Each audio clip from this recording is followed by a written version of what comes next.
यदा यदा हि धर्मस्य ग्लानिर्भवति भारत अभ्युत्थानमधर्मस्य तदात्मानं सृजाम्यहम्।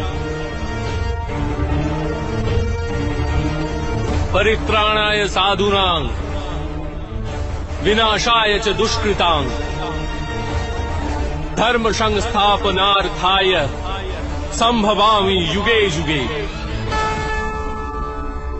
যখনই ধর্মের হানি ঘটে, যখনই অধর্ম বৃদ্ধি পায়, তখনই সৎপুরুষদের উদ্ধার হেতু, অধর্মীদের বিনাশ হেতু আর ধর্মের পুনঃস্থাপনা হেতু আমি জন্মগ্রহণ করি।